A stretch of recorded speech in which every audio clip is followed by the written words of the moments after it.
Humanity was created to reflect the nature of divinity and to maintain a sweet fellowship with the Almighty. It was a reality until came a calamity in the realm of that serenity. In the beginning, God created the heavens and the earth, and He said, "Let there be light." Not because He was living in darkness and needed light. No, for He is light, and in Him there is no darkness. But then, the efficacy of every light lies in its ability to be reflected. If it cannot be reflected, then it's never a light. The light of the Almighty God, being a true light, had to be reflected. But then, a medium will be needed. But none among all that were created before the sixth day were worthy enough to bear that light. As you know from Genesis, that even the angels that lives in His premises were not worthy to bear and reflect that light of God. For the light of God can only be reflected by another God. So before the beginning of time, the Almighty God predestined for another God to be created in the course of time. And so, for His light to be reflected, He had to create that God. And when He was done, He called that God man. He made man worthy enough to bear that light. But as you know, that journey was cut short when the adversary came with a misery. Man was lured into committing an aberration.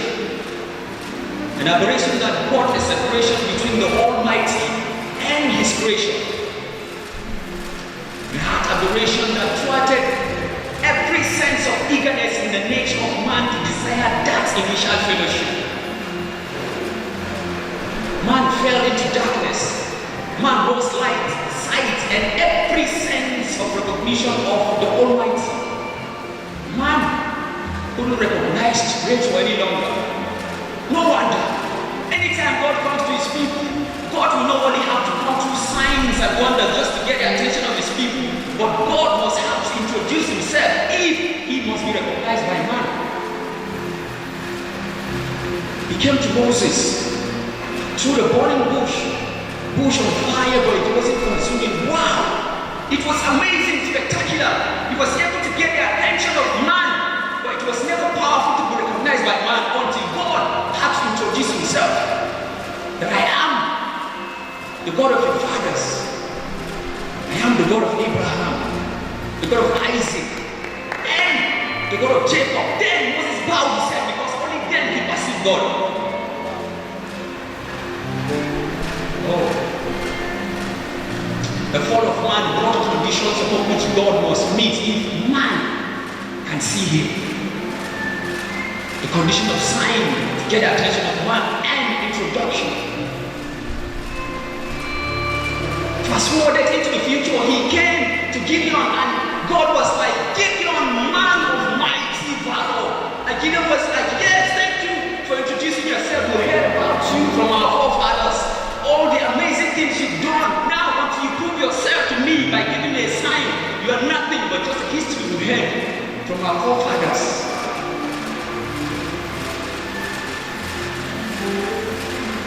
God was like, back to the story of Moses. God was like, "Moses, now that I have fulfilled the condition placed upon me by man, I have come to you through signs, and I have introduced myself to you.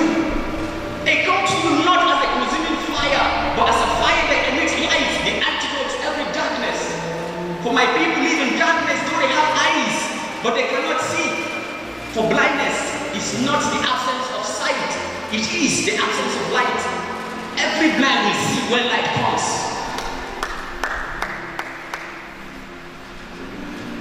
The world lives in confusion, though they have knowledge. For confusion is not the absence of knowledge, it is the absence of understanding. Everyone will understand when light comes. Darkness was never meant to comprehend light.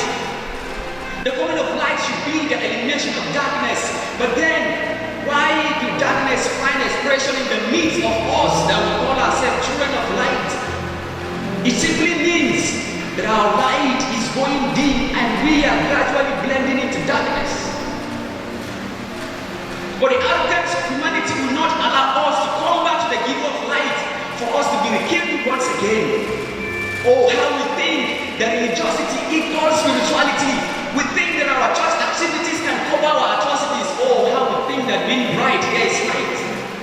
careful that what you call light might even be darkness.